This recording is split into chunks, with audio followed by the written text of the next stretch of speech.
बिस्मिल्लाहिर्रहमानिर्रहीम अस्सलाम वालेकुम रहमतुल्लाहि व बरकातुहू। मेरा नाम है डॉक्टर मोहम्मद मुज़म्मिल हसन। एक नए सेशन के साथ आपकी खिदमत में हाज़िर हैं। हमारे साथ आज मौजूद है जी farm manager SP dairy farm. इनसे पूछते हैं, ये इनका ड्राई प्रेग्नेंट हर्ड है जी, तो ये क्या फीडिंग कर रहे हैं, इनका रोज़ का ख़र्चा क्या है, तो थोड़ा सा इनका इंटरव्यू करने की कोशिश करेंगे। डॉक्टर साहब ये माइक पकड़ लीजिएगा जी। अच्छा डॉक्टर साहब, सवाल मैं पूछ लूँ आपसे, फिर मैं आपको माइक देता हूँ। चल डॉक्टर साहब, पहला सवाल मेरा ये है कि ये जो आपने ये जगह बनाई हुई है ड्राई प्रेग्नेंट हर्ड की, ये ओपन है, इतनी ऊंची छत लगी हुई है, ठीक है, इधर से भी ओपन है, यहाँ से भी ओपन है, ये सारी आगे पीछे फसलें ही हैं, ठीक है जी। ये आपके ड्राई प्रेग्नेंट जानवर हैं। तो भाई इनको रात के टाइम जब फुल ठंड हो जाती है, धुंध पड़ जाती है, टेम्परेचर जो है 2-3 डिग्री सेंटीग्रेड पे चले जाता है, तो इनको सर्दी से बचाने के लिए क्या करते हैं आप? कुछ भी नहीं करते सर, बस इनकी फीडिंग जो सी है वो ऑप्टिमम रखते हैं। अगर आप इनकी फीडिंग ऑप्टिमम रखेंगे, जितनी इनकी रिक्वायरमेंट है वो इनकी मीट करते रहेंगे, वो इनकी रिक्वायरमेंट के हिसाब से इनको आप फीड करते रहेंगे, तो आपको कुछ भी सर्दी से बचाने की ज़रूरत नहीं है। ये क्योंकि जानवर अपना बॉडी टेम्परेचर खुद ही मेंटेन कर जाती हैं उस हिसाब से। तो डॉक्टर साहब ये बताइएगा, आप कह रहे हैं कि आप फीडिंग के ज़रिए इसको कंट्रोल करते हैं, तो क्या प्रैक्टिस है, दिन में कितनी दफ़ा खुराक देते हैं और किस किस टाइम पे देते हैं?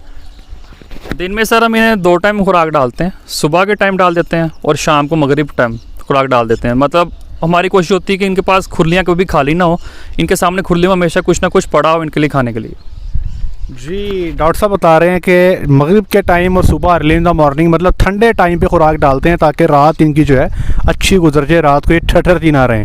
हमारा अपना ज़ाती एक्सपीरियंस भी है कि अगर आप जानवर को खुराक अच्छी दें और रात के ठंडे टाइम भी दें तो इंशाल्लाह उनको सर्दी नहीं लगेगी। तो डॉक्टर साहब ये बताइएगा, ये जो जानवर यहाँ मौजूद हैं कितनी देर के प्रेगनेंट है ऑन एन एवरेज? सर ये उन्होंने, अगर मैं रेंज बताऊं तो 5 से 7 महीने की प्रेगनेंसी के एनिमल्स जो से इधर मौजूद हैं। तो आप इनकी फीडिंग डॉक्टर साहब क्या करते हैं? फीडिंग सर हम इन्हें 3 किलो वंडा डाल रहे हैं जी जी, उसके बाद 20 किलो साइलेज डाल रहे हैं, ठीक है, और उसके बाद हम इन्हें 3 किलो तकरीबन तूड़ी डाल रहे हैं। तो इसकी कॉस्टिंग क्या है, कितना खर्चा आपका आ जाता है? तकरीबन 450 खर्चा बन जाता है फीडिंग कॉस्ट पर एनिमल, कैसे बोला? Per day. क्योंकि 3 किलो हम वंडा डाल रहे हैं, वंडा 50 किलो के हिसाब से लगाएं तो बन जाता है 150 का, ठीक है। उसके बाद साइलेज हम डाल रहे हैं 20 किलो, वो अगर 10 रुपये के हिसाब से लगाएं 200 रुपये उसका डल जाता है। और उसके अलावा तूड़ी मिनिमल होते हैं, अगर 3 से 4 किलो हम डालें तो ये सारा मिला के तकरीबन 450 बन जाता है। ठीक हो गया। तो आपकी ये बता रहे हैं जी कि इनकी कॉस्ट जो है इस वक्त साइलेज ये डाल रहे हैं 20 किलो और 3 से 4 किलो ये तूड़ी डाल रहे हैं, 3 किलो ये वंडा डाल रहे हैं, और इनके ख्याल से तकरीबन 4 से 450 रुपये खर्चा इन पे रोज़ाना की बुनियाद पे हो रहा है। तो डॉक्टर साहब वो जानवर जो बच्चा देने के नज़दीक आते हैं उनके साथ क्या मामला करते हैं आप? हम ये चेक करते हैं जब ये सर 8 महीने की गब्बन हो जाती है, मतलब जब महीना रहा था इनके बच्चे देने में, इनको हम वो हमारा क्लोजअप वाला शेड है वहाँ पे हम इन्हें शिफ्ट कर देते हैं। वहाँ पे जाके इनकी जो फीडिंग है अकॉर्डिंगली, क्योंकि 8 महीने पे हैं, उसके बाद हमने इनका डी कैट भी करना होता है, इसलिए अकॉर्डिंगली हम इनकी वहाँ फीडिंग करते हैं। तकरीबन तो हमारा उधर खर्चा इन पे आ जाता है तकरीबन 700 रुपये किलो फीडिंग कॉस्ट। उधर जाके हम इन्हें 6 किलो वंडा देते हैं, उसके बाद 25 किलो इनका साइलेज कर देते हैं, उसके साथ हम 1-2 किलो तूड़ी डालते हैं, और उसके बाद हमने क्योंकि इनका डी कैट जो सा है वो मेंटेन करना होता है, इसलिए हम इन्हें बायोक्लोर डालते हैं 300 ग्राम, और 300 ग्राम ही हम इन्हें DCP डालते हैं। डॉक्टर साहब ये जो बायोक्लोर आप डालते हैं 300 ग्राम, इसकी खुराक कैसे सेट करते हैं आप? बायोक्लोर ऐसे होता है सर कि पीएच हम पहले 300 ग्राम हम डालते हैं, उसके बाद हम एनिमल की पीएच चेक करते हैं, पीएच मीटर मिल जाता है यूरिन से, मतलब पेशाब से उसकी पीएच चेक करते हैं। अगर तो 6 के ऊपर है उसकी पीएच तो ओके है, 300 ग्राम डोज है वो उसके लिए इनफ है। लेकिन अगर 6 से पीएच ऊपर चल जाती है तो हम इसकी डोज जो सी बढ़ा देते हैं, और 6 से अगर नीचे चल जाती है डोज उतनी कम कर देते हैं हम, क्योंकि हमें प्रेगनेंसी के दौरान हमें -5 से लेकर -10 मिली इक्विवेलेंट तक हमें उसका जो सा डी कैट मेंटेन करना पड़ता है।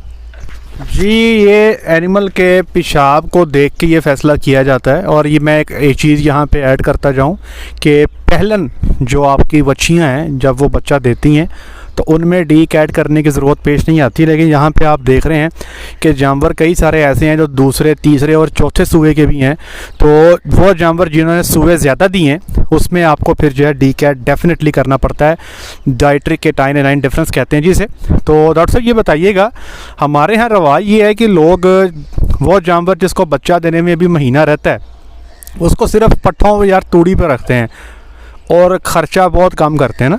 आप बेपा खर्चा किए जा रहे हैं। तो एक बात ये, दूसरे नंबर पे हमारे पास जितने ज़्यादा सेटअप मौजूद हैं, हम ग्लाइकोलिन का इस्तेमाल जो है वो बच्चा देने से 1 महीना पहले शुरू कर देते हैं और बच्चा देने के 1 महीने बाद तक उसको जारी रखते हैं। तो ग्लाइकोलिन का यहाँ पे कोई रिवाज है आपके इस्तेमाल करने का या नहीं करते? और ये बताएं कि आप इतना ख़र्चा क्यों कर रहे हैं? फार्मर की तरह सिर्फ तूड़ी पट्ठे डालते जाएं तो क्या मसला, आप इतना ख़र्चा क्यों कर रहे हैं? सर ऐसे होता है कि तूड़ी पट्टे अगर आप डालें ठीक है बिल्कुल आप डाल सकते हैं, लेकिन जब गाय सूती है तो उसके बाद उसके हमारी टर्म यूज़ करते हैं मेटाबॉलिक डिसऑर्डर्स, उसका काफ़ी अंदेशा होता है एनिमल्स को आने के लिए। हम इतना खर्चा इसलिए करते हैं ताकि हमारे जो मेटाबॉलिक डिसऑर्डर्स हैं जिनमें सूतक आ जाता है या जेर फंस आ जाती है, ठीक है, या अंदर उसके पोस्टमार्टम इन्फेक्शन हो जाता है, उन सारे खदशात से बचने के लिए हम जो सा खर्चा पहले ही कर लेते हैं। क्योंकि अगर ये सारे खदशात एनिमल को आएंगे तो उसकी ऑप्टिमम मिल्क प्रोडक्शन है वो कभी भी अटेन नहीं कर सकेगा एनिमल। तो इसलिए हम ये सारे खर्चे पहले कर लेते हैं ताकि हमें बाद में जो सा दूध एनिमल से मिलना है उसका हमें नुकसान ना हो। जितनी उसकी अपनी प्रोडक्शन है उसने 30 लीटर देना है, 35 लीटर देना है, अगर उसको मेटाबॉलिक डिसऑर्डर आ जाएगा हो सकता है 15-20 लीटर तक जाए, तो आपको 15 लीटर जो सा आगे जो सा है आपको दूध कम मिलेगा। तो इसलिए हम खर्चा पहले कर लेते हैं ताकि हमें सफ़र ना करना पड़े आगे। तो ग्लाइकोलिन जो है, ग्लाइकोलिन तो सर हम तो नहीं यूज़ करते इधर, हम बस वो इधर DCP वगैरह और वही यूज़ करते हैं। ग्लाइकोलिन अगर आप यूज़ कर लेंगे खर्चा उससे ज़्यादा बढ़ जाता है, लेकिन ये है कि एनिमल का जो चड्डा है उसकी कैपेसिटी एक तो इंक्रीज़ हो जाती है, वो तो मानते हैं, लेकिन हम इधर वो यूज़ नहीं करते। जी डॉक्टर साहब यहाँ पे इस्तेमाल नहीं कर रहे, लेकिन हम आपको बताते जा रहे हैं कि हमारे पास जितने भी सेटअप मौजूद हैं हम बच्चा देने से 1 महीना पहले ग्लाइकोलिन शुरू कर देते हैं और 1 महीने बाद तक देते हैं। तो इतना ख़र्चा करने का फ़ायदा ये होता है भाईजान के जानवर पे, मिसाल के तौर पे मैं एग्जांपल देता हूँ मिसाल के तौर पे डॉक्टर साहब बता रहे हैं कि ये ख़र्चा कर रहे हैं तकरीबन 700 रुपया या 750 रुपया, ठीक है जी। ग्लाइकोलिन अगर आप देंगे तो हो सकता है ख़र्चा 750 या मिसाल के तौर पे 800 रुपये लगा लें आप, ठीक है। तो ख़र्चा इजाफी जो है तकरीबन 100 रुपया है। तो महीने के अंदर कितना ख़र्चा आ जाएगा? 3000 आ जाएगा। 3000 छोड़ के आप 5000 लगा लें, ठीक है जी। तो 5000 का मतलब क्या है? वलैती गाय के सिर्फ 2 दिन का दूध है। आप इसको चीज़ों को ना ऐसे देखा करें, वलैती गाय हंस के 25 लीटर देती है, मतलब आप जब कोशिश करते हैं तो 25 लीटर की आपको सुबह की एवरेज मिल जाती है। लेकिन यहाँ पे जब आप तैयारी सही नहीं ना करते तो फिर आपको वो एवरेज जो है वो प्रोडक्शन आपको नहीं मिलती, ठीक है। तो ये ख़र्चा कर लेना वारा खाता है, इन्वेस्टमेंट कहते हैं जिसको। जानवर के ऊपर लगाएंगे तो जानवर आपको वापस करेगा। मिसाल के तौर पे रिसर्च से ये बात साबित हो चुकी है, अगर आप क्लोज़अप पीरियड में बच्चा देने से 1 महीना पहले अगर आप जानवर को अच्छे से फीड करते हैं, ख़र्चे की परवाह नहीं करते, तो आपको अगले सूए में जानवर ज़्यादा प्रोडक्शन देता है। और हमारे एक्सपीरियंस में ये बात आई है, हमने दोनों सेटअप्स पे कई सेटअप्स पे काम किया है। कुछ जगहों पे पूरी फीडिंग की जाती है और कुछ जगहों पे पूरी फीडिंग नहीं की जाती। तो कम से कम सूबे का 1500 से 2000 लीटर का फ़र्क पड़ जाता है अगर आप तैयारी अच्छी करते हैं। 2000 लीटर दूध का मतलब समझते हैं आप, तकरीबन 1,80,000 रुपया। तो अगर आप बच्चा देने से 1 महीने पहले जानवर पे 5-10 हज़ार रुपया लगा देते हैं तो वो अगले सूए में उसका कई गुना आपको वापस करता है। तो ये मेरे भाइयों आपसे गुजारिश है कि ये जो पट्ठों पे रख लेते हैं, सिर्फ तूड़ी पे रख लेते हैं कि जी वंडा नहीं डालना, ये हाथ बांध के हाथ जोड़ता हूँ आपके, खुदारा ये जुल्म ना करें। जानवर को चाहिए खुराक, वंडा भी चाहिए, साइलेज भी चाहिए, बच्चा देने से पहले भी चाहिए, बच्चा देने के बाद भी चाहिए। खालिश चीज़ दें जानवर को, आप देखेंगे आपको जानवर मज़ा कराएगा। अभी भी सवाल आते रहते हैं कि जी हमारे जानवर को बच्चा दिए 15 दिन हो गए, वंडा कब शुरू करना है? खुदा का नाम है जी, वंडा बंद करने की चीज़ नहीं है। आप जानवर को हमारे पास जब कोई छोटा बच्चा पैदा होता है ना तो 7 दिन का होता है, हम उसके आगे वंडा रख देते हैं। उसके बाद वो बच्चा बड़ा हो जाता है, वो काविंग में आ जाता है, एक सुआ देता है, 2, 3, 4, 5 खुश्क भी होता है। हम कभी उसका वंडा नहीं बंद करते, कभी थोड़ा देते कभी ज़्यादा देते हैं, लेकिन खालिश चीज़ देते हैं। अगर आपने गंद खिलाना है, ये टुकड़े, ठीक है जी, जिस पे फंगस लगी होती है, अगर तो ताज़ा हैं सुबह को लगाइए रोटी, शाम को टुकड़े इस्तेमाल कर लें तो बहुत अच्छे हैं। लेकिन हमारे यहाँ चूँकि गंद मिलता है, पुराने टुकड़े मिलते हैं, फंगस लगी होती है, वो नुकसान करती है।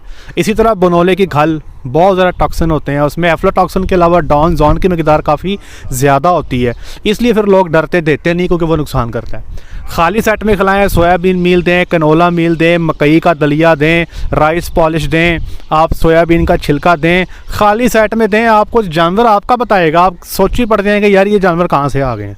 तो इन्वेस्टमेंट करेंगे तो आगे जानवर रिटर्न भी देगा, ऐसे नहीं होगा कि ये अपने पास रख लेगा। मेरा ख्याल है कि हमने कोशिश तो बड़ी की है। लेक्टोनिन डॉक्टर साहब कह रहे हैं लेक्टोनिन और बाईपास फैट, लेक्टोनिन आजकल मार्केट में अवेलेबल नहीं है और बाईपास फैट कुछ लोग इस्तेमाल करते हैं 84%, लेकिन मैं अब इस्तेमाल नहीं करता। उसकी वजह यह है कि जानवर का ना जब बच्चा देने के नज़दीक होता है उसकी खुराक कम हो जाती है ना, तो बाईपास फैट जो 84% है उससे भी जानवर कुछ खाना पीना कम कर देता है, उसकी पैलेटेबिलिटी अच्छी नहीं है। तो कुछ लोग इस्तेमाल कर लेते हैं, कुछ लोग इस्तेमाल नहीं करते।